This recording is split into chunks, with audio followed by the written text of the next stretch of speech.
A large portion of the Jewish nation has returned to its homeland, but the heart, soul, and mind of much of the Jewish nation are still in exile mode. This state of affairs must and will inevitably change. This is Torah Nation TV from Jerusalem, and we are speaking with the head of Machon Shilo, Rabbi David Bar-Hayim. Shalom, Rabbi Bar-Hayim. Shalom. What are the earliest sources which make reference to the custom not to consume kitniyot, legumes, on Passover? We have before us today sources that can illuminate this subject much more than was possible till recent times. And in these sources that have come to light of late, we find that there are two separate origins or schools of thought regarding this custom of not eating kitniyot on Pesach. The first of these sources, which has come to light in recent years, is a drasha, that is to say, an halachic discourse, a talk, a lecture that was given by Rabbi Elazar Gramaiza, that is to say, Rabbi Elazar of Worms, which is a city in the north of France, not far from the border with Germany. And he was one of the central figures in Ashkenazi Torah study and halachic discussion in his day, and also for many generations after his time. In the year 1165 approximately, he gave this drasha regarding different aspects of the festival of Pesach. And there he makes one simple statement, which is just a few words long. He says, the fact that we do not eat polim, that is to say beans, and adashim, that is to say lentils, is because grains of wheat are to be found in them. And that is all he says. I repeat, he says the fact that our custom is not to eat beans and lentils on Pesach is not because they are hametz. Everybody knows that that is not so. But because mixed in with those lentils and beans, we find often grains of wheat. And that is why we refrain from eating these things on Pesach. This very same argument is mentioned by the Tur, that is to say, Rabbeinu Yaakov, the son of the Rosh, Rabbeinu Asher, who wrote the famous halachic work, the Tur, in Siman Tav Nun Gimel. He writes this very thing, not in the name of the Chacham that we just mentioned, not in the name of Rabbi Elazar of Worms, but he says there are those who refrain from eating these things, and they give as a reason for this because one finds grains of wheat, etc., mixed in with them. That is what the Tur mentions as the claim that is made by some. But the Tur, rejects this claim altogether. He says this is a humra yathera, this is an extreme stringency, and he also adds, "V'lo naharu chen," and this is also not the common practice. It's important to note that when he wrote these words, approximately 200 years after the Bala Rokeach, that is to say in the mid-14th century approximately, when he wrote these words, it was not yet the common practice, even amongst the Ashkenazim, to refrain from eating kitniyot on Pesach, because had that been the case, he would have said rather that it is the minhag in Ashkenaz, in the communities from which he himself came, from Germany and perhaps in Spain and in France. He would have said there it is the practice not to eat these things for this reason, and then he would have commented on that custom as he saw fit. But he doesn't say that. He says there are those who make this claim. He rejects the claim as being an extreme stringency, and he also says this is not the common custom. The reason he says this is an extreme stringency, a humra yathira, is almost certainly because one can and always should and has to in fact check things such as beans and lentils and rice and grains of wheat and barley, etc. One has to check them before cooking them or before grinding them to make sure there are no bugs, insects, or the eggs of insects in these products, and also to remove any other extraneous matter like pebbles, stones, dirt, grit, etc. And therefore one can easily discover these grains that are mixed up with the lentils or the beans, and one can remove them. And this is not a difficult thing to do. A grain of wheat looks nothing like a lentil, nor does it look anything like a bean. nor for that matter does it look anything like a grain of rice. That's one reason he probably says so. The other reason he says so is that this reality of finding such grains of wheat mixed up in other substances such as lentils and beans was probably based on a local phenomenon that existed in certain parts of Europe at that time, as I will explain in a moment, but not in all parts of Europe or other parts of the world, and therefore it is not something that one has to be concerned with in an area where this is not an issue at all. We should add an historical footnote, which is actually very important to understanding this phenomenon. The reality to which the Baal HaRokeach in that drasha from approximately the year 1165 refers, that phenomenon is based very likely, almost certainly, on an historical agricultural reality that existed in that part of the world in his generation and already for some time before his own time. In other words, we're talking about a new agricultural rotation system.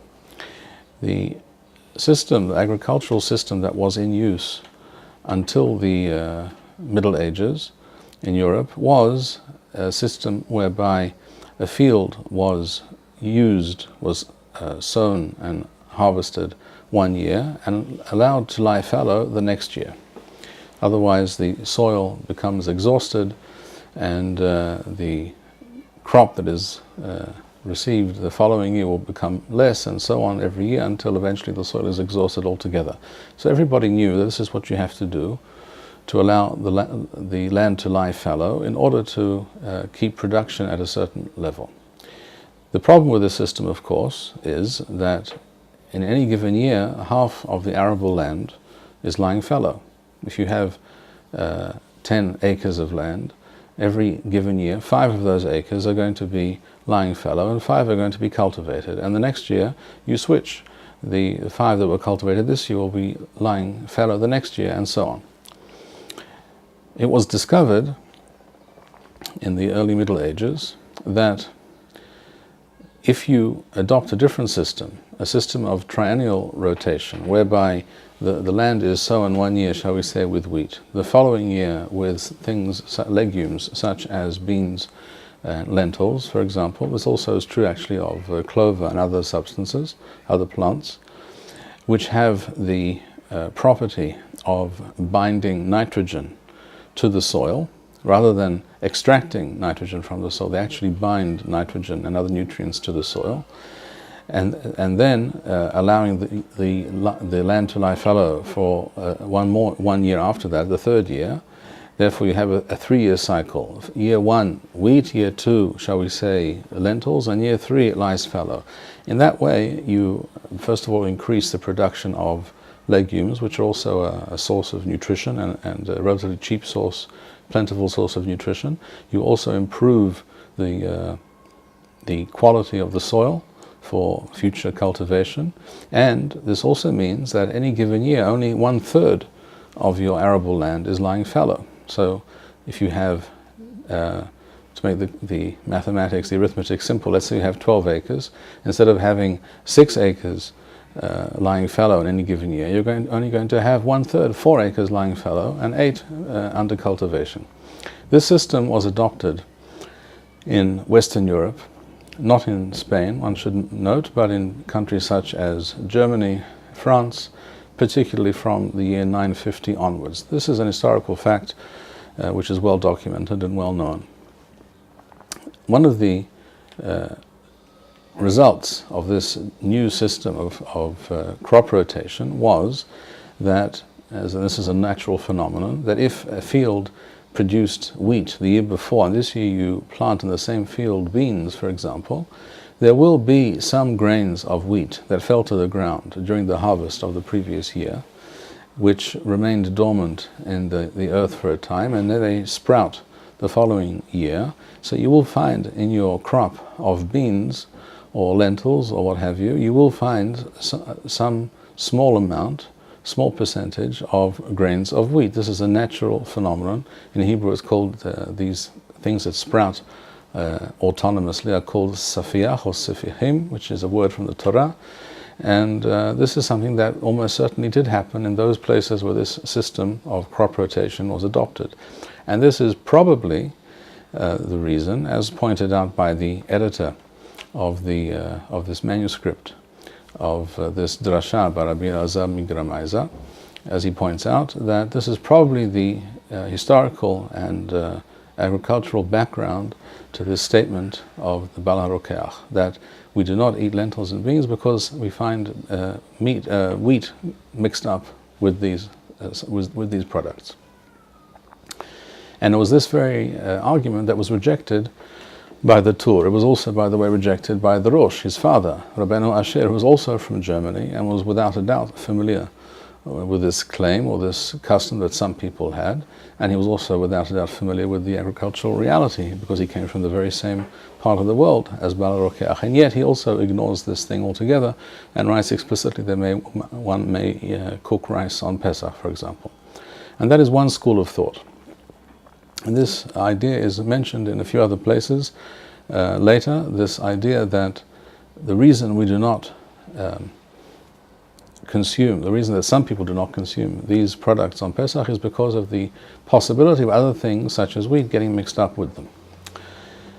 The other source, the other school of thought, the other origin of this custom that we find in ancient sources is also from approximately the same time period, but it's a very different line of argument. It has nothing to do with the admixture of different grains or legumes, and has everything to do with an entirely new and very surprising idea, namely that Kitniyot, that is to say legumes, things like rice and lentils and beans, etc., are some type of secondary form of chametz, what is called in halacha, in the words of the Ritba, chametz nukshe.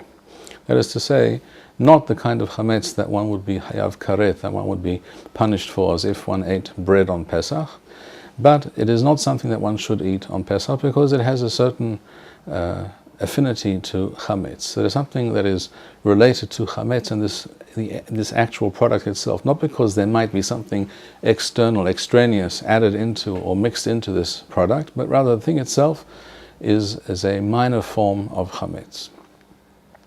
This statement is in actual fact can be found in the Tosafot, in Masechet Pesachim, in the Talmud Bavli. And this has been widely overlooked, but the fact is the statement is there, and it is two critical short words. Both words consist of two letters, so actually it's just four letters that give this away. The discussion in the Gemara goes as follows.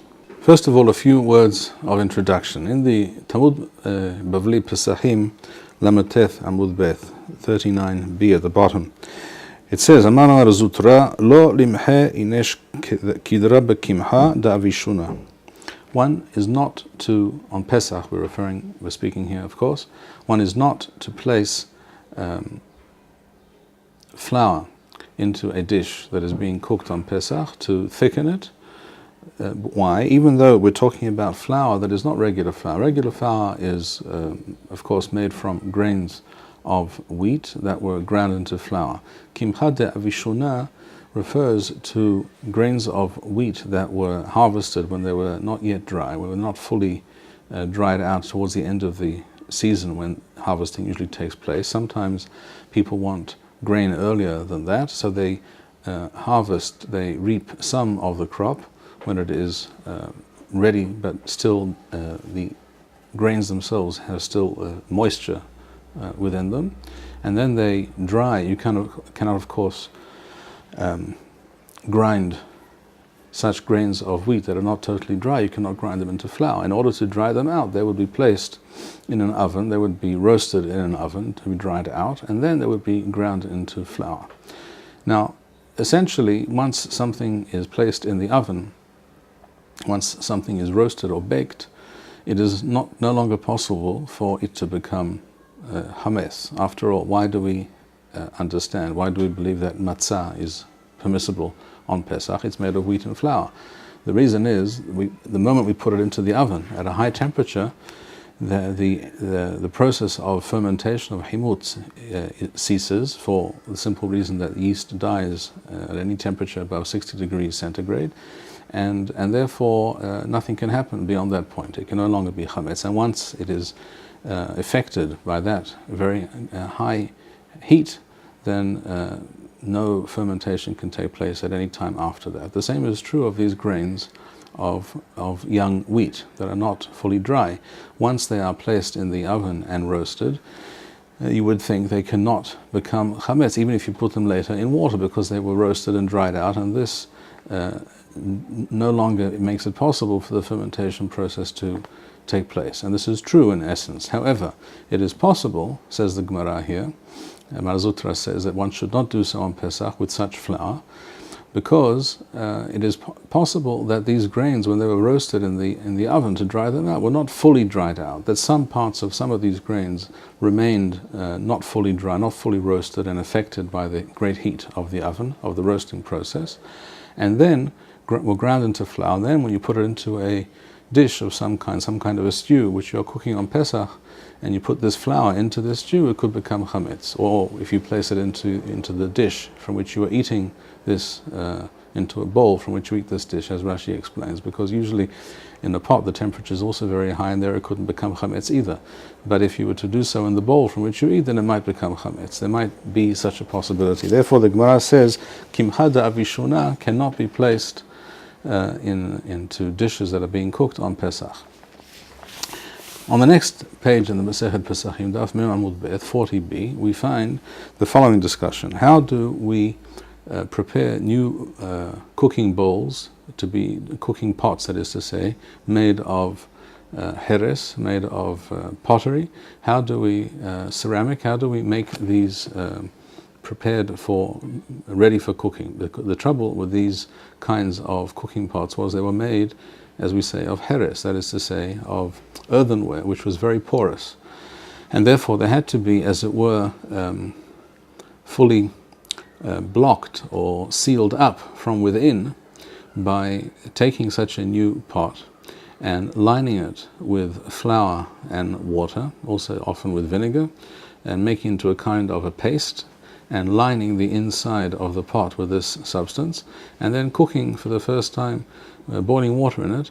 Thus you would seal the porous inside of the pot, so that what is being cooked inside will not seep through to the outside. Otherwise this could indeed happen. And this process is called limlol et hakdera, to seal the pot. And the question is, how can you do this on Pesach? The Gemara says that Rav Papa obviously couldn't allow, you can't do this with wheat flour on Pesach, because again it could become chametz. When you mix it with the water, you make it into a paste. So Rav Papa said you may do so with hasiseh. Hasiseh is a term for which we find three possible interpretations. The first interpretation of hasiseh, as Rashi and the Aruch and others say, is exactly kimcha davishuna, is exactly the flour that we discussed before. That is to say, the grains of wheat that were harvested early, when they were not yet fully dry, roasted in an oven, then ground into flour, and that you can, for that kind of flour, you can prepare the pot for cooking. You can seal it. So says Rav Papi. But the question is, how is that possible? Because on one daf before, we said that you can't mix such flour into a dish. So we find two other explanations. One could explain the kushya, one could do away with this difficulty, but we won't go into that now. We find two other explanations. The Rif and the Rambam and others say that hasiseh refers to what we call kemach matzah meal. In other words, you take matzah on Pesach, you grind it up into a fine kind of flour or semi-fine flour, and that you use to make the paste with which you seal the new earthenware pots. The third interpretation that we find is first mentioned in the Aruch and then later quoted by the Tosafot, and that is that we're referring to using adashim. Adashim refers to lentils, and in the words of the Tosafot at the bottom of Daf Mem Amud Bet, it says as follows: Nir'e l'ri, it seems to Rabbeinu Yitzchak Bar Tosafot, Kedepiresh ba'aruch, as is written in the Aruch. There it is, the second interpretation. The first interpretation in the Aruch is that it refers to, as Rashi says, kimhada vishuna, the grain that was harvested early and roasted, etc. The second interpretation, he says that it refers to, as it says here in the Tosafot, kemach shel adashim. In the Aruch it doesn't say kemach, it doesn't say flour ground up adashim, lentils. It just says lentils. De'en darkam lavo lidei himutz kol kach. These last two words, kol kach, are very, very telling. What the Tosafot here are saying, and this statement originates in the Tosafot of Rabbeinu Shimshon Mishantz, who was the Talmid Muvhak of Rabbeinu Yitzchak HaZaken, and there this statement is also repeated in exactly these words, that when you take lentils, grind them into a flour, a kind of powder, and mix that with water and perhaps with vinegar, and make that into a kind of paste with which you seal the new earthenware pots on Pesach, then this is possible. Why? Because they are not machmitz kol kach. They do not become chametz so much as wheat or barley, etc. This statement is extremely telling and very surprising, but also very illuminating. From this we see that at roughly the same period of time, the same generation more or less, where in Germany, a bit further east, the Balarokeach, the Rabbeinu Elazar Migramaiza that we mentioned earlier, says that the reason for refraining from eating kitniyot has to do with the admixture, the possible admixture of wheat in other crops such as lentils, but nothing to do with the lentils themselves. Here we see from a source which comes from France, not Germany, France, Tzofat as opposed to Ashkenaz, and there is a difference in terms of the style of learning and different customs that were in place in these different communities. In France we see, already mentioned here in the Tosafot, that there was an understanding that there is some form of, a secondary form, minor form of chametz when it comes to kitniyot. This is something that we hear nowhere else before, but in later sources, such as Rabbeinu Manoach in his Perush on the Rambam, he mentions this idea in the name of Rabbeinu Asher from Lunel, which is in the south of France. The same idea that there are those who refrain from eating kitniyot because they become hametz. In other words, here we hear for the first time in these sources, and the Tosafot really is the earliest source for this, that kitniyot themselves have a minor status of chametz attached to them. This is something which flies in the face of everything that Chazal say regarding the definition of chametz, and therefore it is a very surprising statement, and therefore was also rejected by many as being quite impossible. It can't possibly be that this is the reason. Other reasons were invented for this custom, but these in fact are the two well-documented and earliest explanations for the origin of this custom of refraining from eating kitniyot on Pesach. I will just end by mentioning that both in Ashkenaz in Germany and in Tzofat in France, a clear majority of the Chachamim, the great Torah sages of those generations who were familiar with this minhag, for either one or the other reason, rejected this minhag absolutely. Thank you, Rabbi Bar-Hayim. We would like to encourage our viewers to share these videos with friends and send in your responses. We would also like to suggest the following opportunity to our viewers. If you identify with Rabbi Bar-Hayim's message and would like to sponsor or dedicate a video interview with the Rabbi in honor or memory of a loved one, if you would like to obtain Birkon Nusach Eretz Yisrael or invite the Rabbi for a speaking engagement, please email us at office@machonshilo.org.